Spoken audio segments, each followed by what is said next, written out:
Welcome to Energetics with Kim and Veronica, where we invite you to nourish the energy of your inner why, your inner healing, magic, prosperity, your curiosity, clarity, playfulness. Welcome home. Hello, everyone. Hi, Kim. Hi. Welcome to today's conversation, contemplation.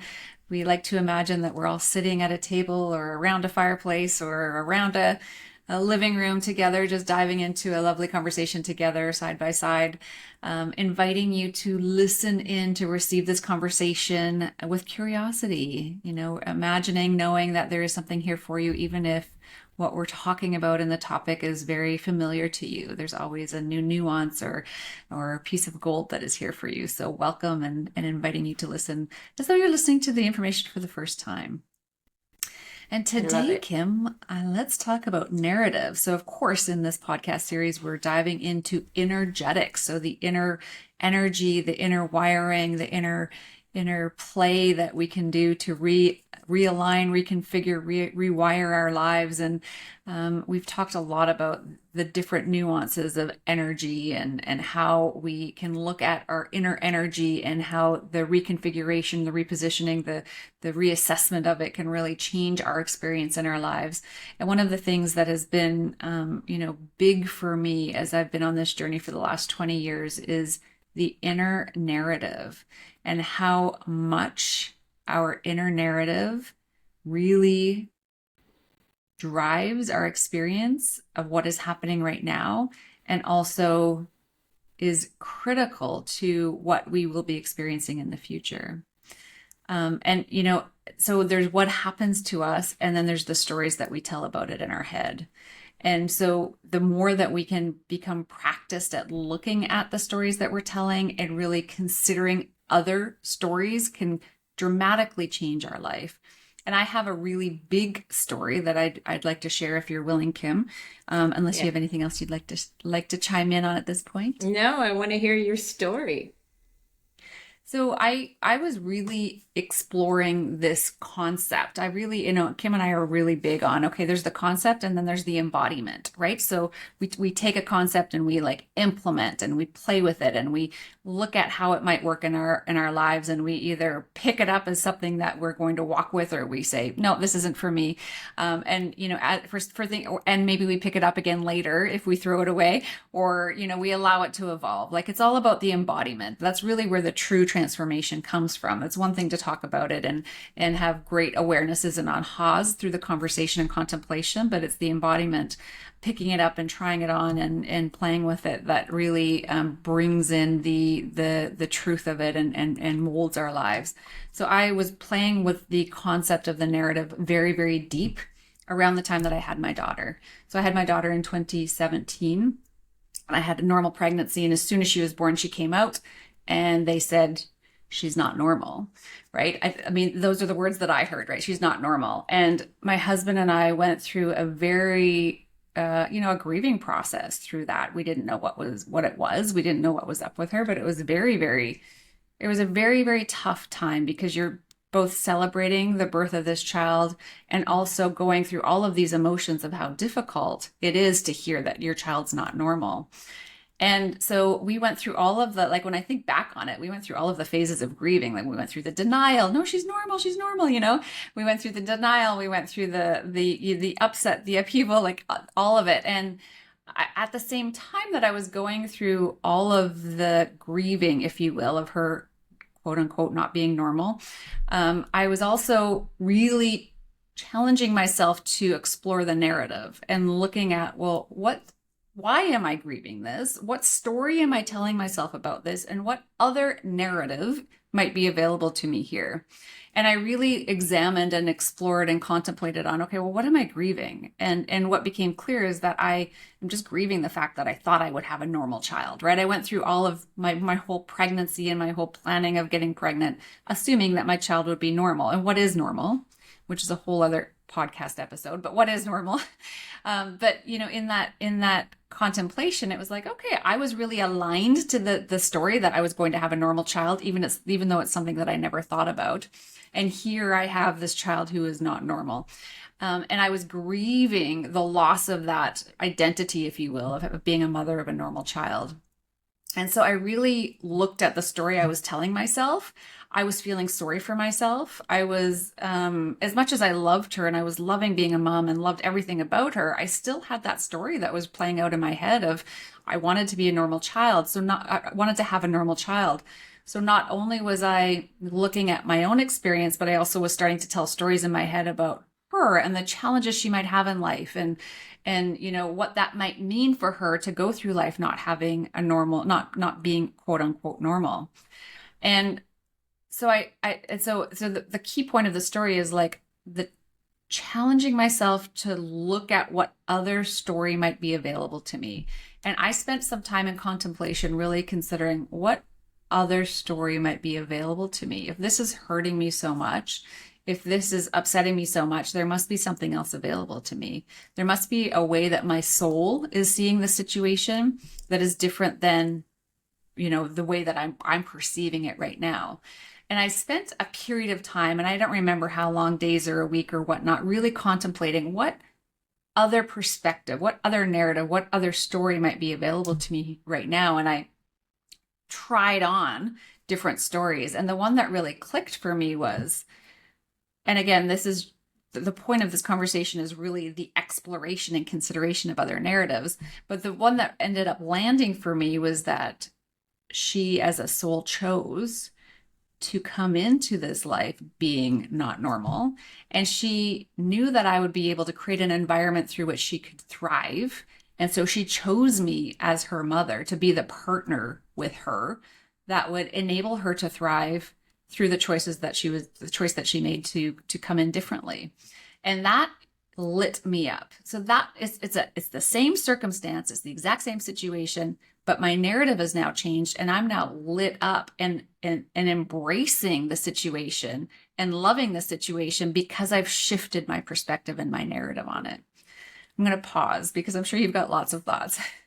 I'm like, it's so many thoughts. And you know what? Also, and just, as you were sharing, I should have took notes on, oh my God, and this, oh my God, and that. Because it's, so you made a choice. You were looking at the situation, the hand that you were dealt and the hand that she was dealt.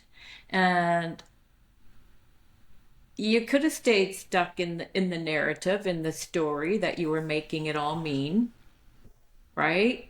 How's her life gonna be? How's my life gonna be? And I'm so glad you're aware that you grieved that process, right? So important, Part. right? So important. And because I remember all of that and hanging out with you, on the phone. Mostly, you're in Toronto, I'm in Nova Scotia, so we weren't hanging out that way, but I remember all that. And yeah, you got to this place of where you got to see that she was born different and she chose you, right? So you get to be the one.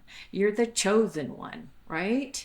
And it takes a pretty brave soul, I think, these days to choose to be born different in how you look physically and all the things, right? And so yeah, so there was just so much in what you said. Like I said, I wish I had of, and so Yeah. it's there's something happening. What is the story that I'm telling myself about what happened? Right. What am I Exactly. making it mean, right? What am I making it mean about me? What am I making it mean about life, about my future, about my now? And that's the narrative. And again, those are just thoughts, feelings, and beliefs about the experience. But we can get caught in that. We can get caught in it. We can get stuck in it and make it this loop de loo. Here we go, loop de loo. Here we go, loop de lie, right? But you didn't do that. You didn't do that. again, we've been doing this type of work, really implementing what we learn as we go, and we continue to do that to this day. And that's what you did. You just knew that it was almost like you knew that there was another choice. Like, what else is possible here? What's the narrative? What's the story? Because our thoughts are on autopilot, right? When you hear people using the terminology, and me too, of monkey mind, right? My thoughts I'm so busy. My mind is so busy. That's just inner mind chatter. And people are aware of that. And I'm just curious how many of us are willing to go, what are those thoughts that just are on autopilot? And so it's just pausing and just noticing without making any of it good or bad, or just begin by noticing, oh my God, you're right. My mind is on like a hamster on a wheel. The only thing that keeps that wheel going is the hamster, by the way, right? And so that's our monkey mind. That's our thing. And also, I'm curious. So, how much of what you were aware of was also projected onto you by others as well, right? Other people feeling sad for you, and without sad isn't really the word. Some other people being a little heartbroken for you, and what they think that means, what all of that stuff, that becomes a projection as well. People project, oh, you must be blah blah blah, even if they're not saying it verbally. Even if they're Right. not saying it verbally, it can be this projection, which is what? It's where they're functioning from energetically as well. And so now they're projecting that energy onto you as well. And it can land because we have that too. And that's why it can land, is because I'm there. Now they're projecting that on me. So we're kind of bouncing off each other's thing there, right? Energetically. So I'm feeling it, they're feeling it. Now it's feeding each other, even without having to say a word. I remember I had a client in another province when I was there teaching some classes over a weekend. And she walked in, and I was, it was like, oh, dead woman walking, right? And within a couple of minutes, she shared with me that her father had died, and then she started sharing a story about he was a mean, really, really mean and nasty person. And but she so it was really interesting, because we got to the place of me saying, like, within about 5 minutes, something like, is it okay for you to be at peace? Can you give yourself permission to be at peace with where you're at? So what we ended up discovering was she was dead woman walking, miserable, because that's what she thought she was supposed to experience when her dad died. Right? But it wasn't actually true for her. She wasn't happy that he died, but she wasn't sad either. So I said, can you give yourself permission to be that? And literally, she was aware that everybody expected her to be really, really sad, really, really grieving, all the things. And so she took on that role. That became her narrative. That became her story. Okay, I'm supposed to be sad. Okay, so I'll be sad. But it wasn't actually even true for her. It was projected onto her. It's a story that, hey, if things aren't things like that, like your daughter, or things like her dad dying, there's this projection of how we're supposed to feel Hmm. or be with that, right? And that's not always true for us. I can remember, and so what was really interesting, she came out of the room. So after about 8 minutes, she said, "There, that's better. Like, what are we gonna do?" I thought it was, and we were giggling. She came out of the room, and the lady who was sitting there went, "Oh my God, you don't even look the same." I was like, cool, because she let all that go, all that heavy, all that stuff. She had let it go, realizing it wasn't even hers.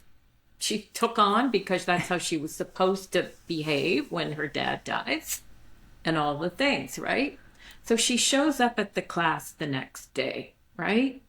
Now, these are all people in her own community that show up in her class. It was in Newfoundland, a class in Newfoundland. And I don't know, it was about 3 hours into the class, and she said something, and people turned around and went, "Oh my God." They didn't recognize her until she spoke. They recognized her voice. She gave up the narrative, right? She became aware that it wasn't even true for her anyway, right? And so exactly that. Like how many, oh my God, Veronica, I'm so sorry that you had a daughter, that you gave birth to a daughter who is physically different. Her heart is Hmm. bigger than most people on the planet too, right? Yeah. And so yeah, and so all that narrative that we project onto others, a lot of it is coming from that place of, oh my God, how I would feel and what I Right. would think about that if I was that in those situations, right? Yeah. And so now because that's what my filter is, because that's how I would be with it, now I'm going to project that. We don't do it consciously, right? We don't do it consciously. Just want to, we're just loving people in the way that we would want to be loved, perhaps, if it were us. So we're not knowing how to be with somebody else's stuff because we don't know how to be Ex- with our own. I don't know what I Exactly. would Yeah. do in that situation, right?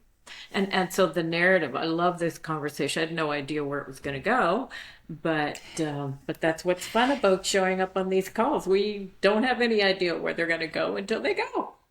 Let her rip. Yeah. Yeah, and the Exactly. key thing I think is not so much the story that I ended up aligning with. The key point of this conversation is the like to your point, allowing yourself to feel what you truly feel, the contemplation around it, and the questioning of when something is not feeling good, what is the story? What is the narrative that I'm telling? And what other narrative might be available to me? And it's through that contemplation then that I was so quickly be able to, and when I say quick, it was probably a few months, like it was probably around by the time she was 3 or 4 months that I was able to uncover this new narrative that really aligned and lit up my soul. But it's that contemplation and that curiosity and what else might be available that allowed me to uncover this narrative that 7 years later is still true for me and continues to light me up.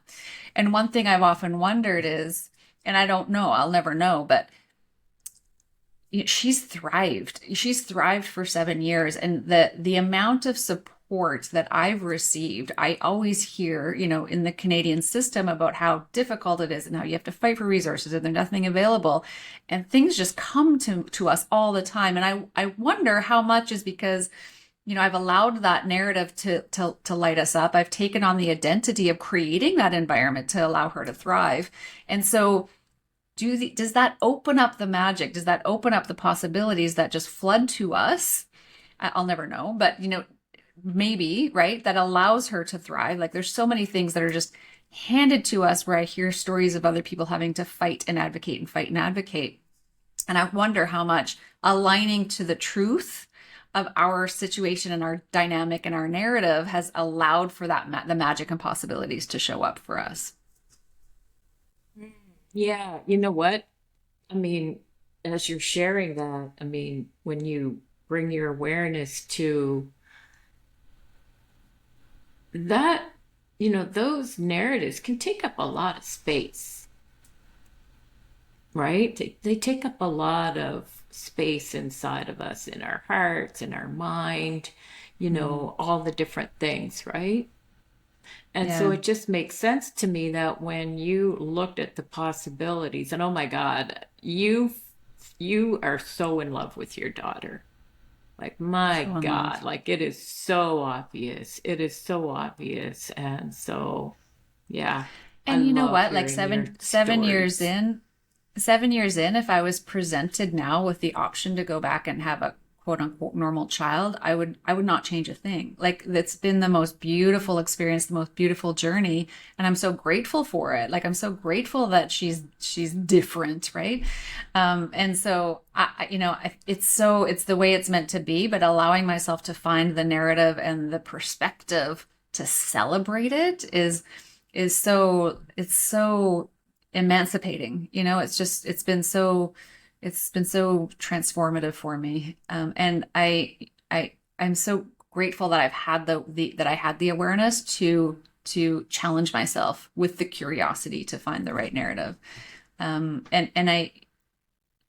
so it's I think the point of allowing yourself to feel the feelings you're feeling. So I never brushed away that grieving. I acknowledged the grieving. I allowed myself to have the grieving, which is a normal process. And then questioning what else might be available to me in terms of my awareness of this perspective.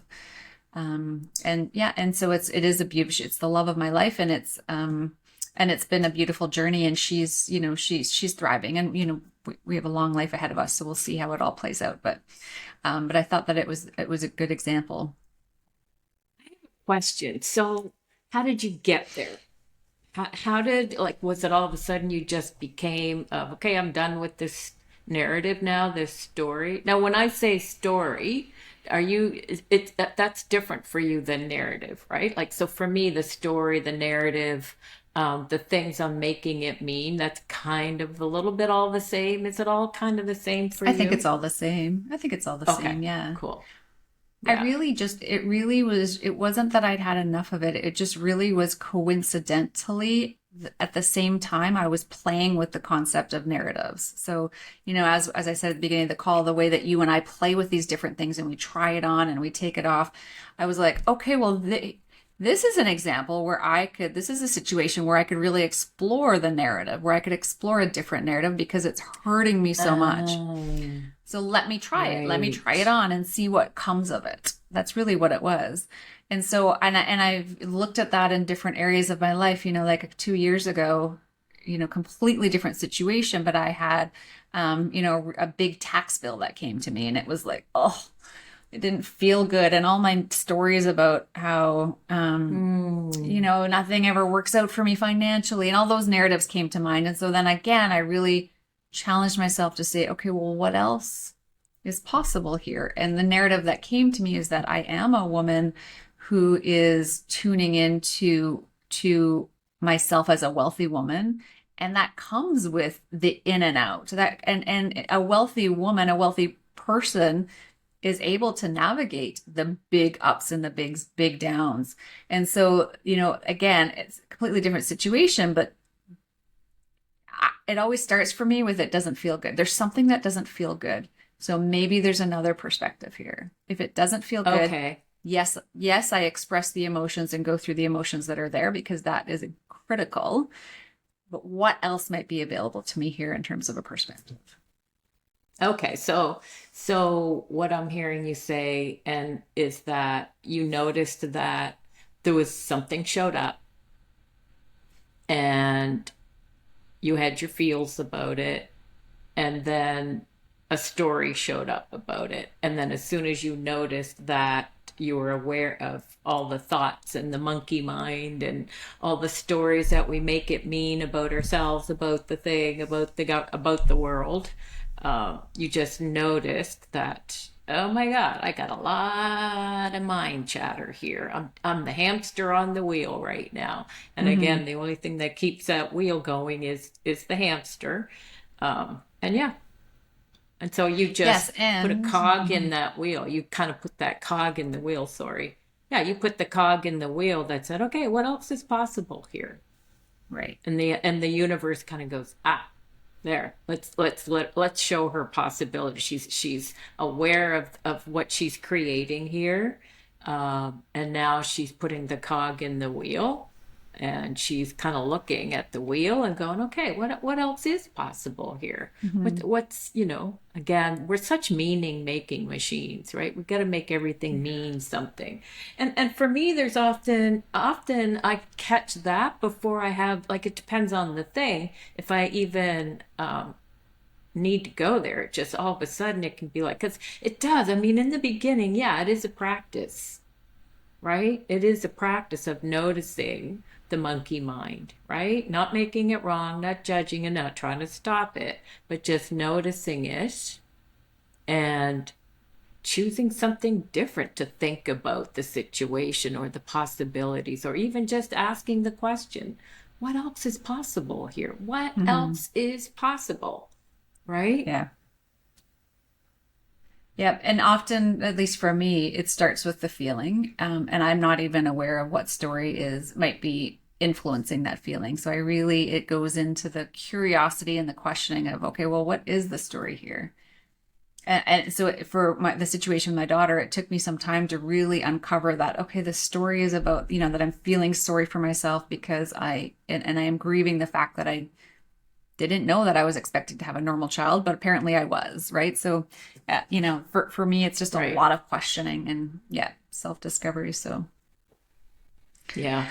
And you know what? So I think that so how I've applied this in my daily is okay, so I'm on my way to somewheres. Then I might have, okay, so when I get there, blah blah blah is gonna happen. Is it?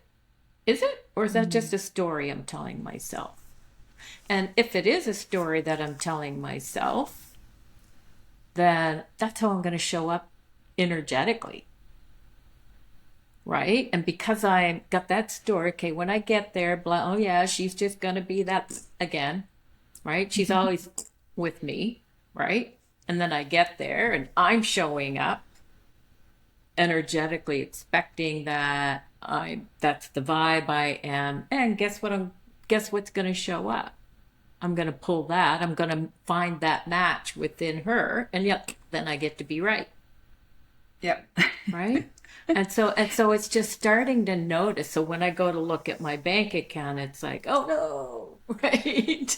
It's like, okay, what's the story there? Is that a good energy I want to bring when I'm looking at my bank account? Probably not. So, okay, so what's the story I'm telling myself here? Yeah. All of that. So just noticing you're on your way to anywheres. What's the story that you might be telling yourself? And here's what I like to do with stuff like that is I like to laugh at myself. I like to go, "Oh my God, I'm doing that thing again. I'm hilarious." So I don't make myself wrong when I catch my things, right? My defaults or whatever you want to call those. I like to do, "Oh my God, I'm doing that thing again. I'm friggin' hilarious." Like, "Oh my God." Boom, that's the end of it. And then it's like something different. I don't know what I'm going to experience when I get there. I'm making that up. I just made that up. I don't know. But if that's how I Exactly. show up, then guess what? I'm going to create that. So I get to go, okay, wait a minute. If it's heavy, is that even true for me, or is that something I just made up? I just made that shit up, right? I just made up that poop, right? But if that's how I'm showing up, then that's what I'm going to create when I get there. So it is, for me, it's about learning to laugh at myself just in the way of, oh my God, I'm doing that thing again. I'm so hilarious. I'm really cute. What else is possible here? Right? And again, is that even true for me? Or is that Mhm. something I made up? I don't know how those people are going to receive me until I get there, right? But if I show up expecting them to not like me for whatever reason, then that's the narrative I'm telling myself. And then there's a really Exactly. good possibility that that's what I'm going to create when I get there because that's how I'm showing up. And the energy within them will match that almost, right? I remember when I was going on an all girls trip and somebody had said to me, And I didn't know a lot of the girls. This was about 5 or 6 years ago. I kind of knew them, but didn't really know them. And somebody said to me, and it was such a projection, and I was aware of it at the time. And they said to me, the girls aren't going to like you. I was like, why? And it was like, well, the girls just aren't going to like you. Girls are like that. They've got their own little thing, and they're larger ladies, and you're a tiny lady, and they're not going to like you. And I thought that that was so interesting, that that was a belief system, a narrative, you know, and then I had to prove that wrong, right? Which is playing it on the same stick, just an opposite end of the same Exactly. stick. But anyway, so yeah, anyway, It's so so yeah, so true. just noticing what are the narratives that we tell ourselves when we're going to go grocery shopping. Oh my God, the prices are so high. When we're, again, there's so much about narrative. What are the stories that we're telling ourselves? And yeah, what else is possible? And is that Yeah, actually even true? How do I know I'm going to go to the family picnic and nobody's going to talk to me? How do I know that? Right? Is that actually exactly. true, or is that something I just made up? And what other possibility is here? Yeah. So yeah, and Yeah. inviting everyone to just like look at where, where you have some discomfort or some pain or some heaviness or and really examine what story are you telling around that situation and and move into the questioning of what other narrative story might be available here. And then to Kim's point, just really looking at how you're navigating your days and where are you entering in to situations or conversations and you have a narrative that's or a story that's driving you that you don't even realize is there, and just starting to notice the examination, the noticing, that's the awareness is 90% of it. Yeah. And don't beat yourself up. Giggle at yourself and go, oh Exactly. my God. And guess what? Even if it's the next day, you go, Yeah, oh my God, I did that thing yesterday. Guess what? That's a celebration, because it's a exactly. Yeah. celebration that you are putting a cog in that wheel, in that autopilot. Hmm. So even if it's, in the moment or the next day, laugh at yourself, go, oh my God, I did that thing again, right? That's an awareness. So that's a champagne moment, right? Hmm. That's a celebration. That's Absolutely. a A little awesome. dance. Awesome. Well, thank you for the conversation, the contemplation. I love you, Kim. Thanks, everyone. I love you Thanks too, for joining Katie. us, and we'll see you next time.